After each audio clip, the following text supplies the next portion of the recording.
High. আজকাল অনেকেই দেখছি অনুষ্ঠান বাড়িতে খাবার দাবারের ভিডিও বানাচ্ছে, তো আর কি আমিও নেমে পড়লাম ট্রেন্ডে গা ভাসাতে।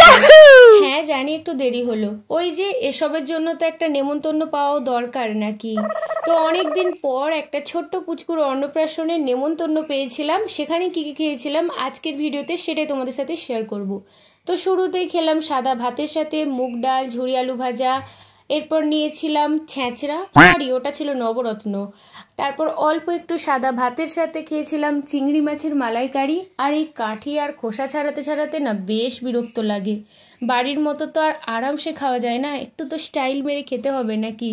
তো অনেক কষ্টে চিংড়ি মাছের মাংসটা আলাদা করতে না করতেই চলে আসলো মুরগির মাংস। এটা ছিল হ্যাচারি মুরগ কষা, যেটা অল্প একটু সাদা ভাত নিয়ে খেয়েছিলাম। এরপরে আর ভাত খাওয়ার পেটে জায়গা ছিল না, তবে চিকেনটা খেতে বেশ ভালো হয়েছিল, তাই একটু চিকেন কষা খেয়ে নিয়েছিলাম। এরপরে খেলাম আমের চাটনি, চাটনি দিয়ে পাঁপড় খেতে বেশ ভালো লাগে। আর অন্নপ্রাশনে তো পায়েস থাকবেই, পায়েসটাও বেশ দারুণ হয়েছিল।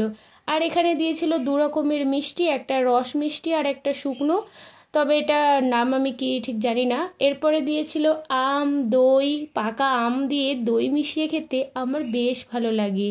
দাঁড়াও, এখনো শেষ হয়নি, কোল্ড ড্রিঙ্কস পান মশলা বাকি। আমি তো নারী, এত কিছু কি একসাথে খেতে পারি, তাই নিয়ে চললাম বাড়ি। ধন্যবাদ, টাটা।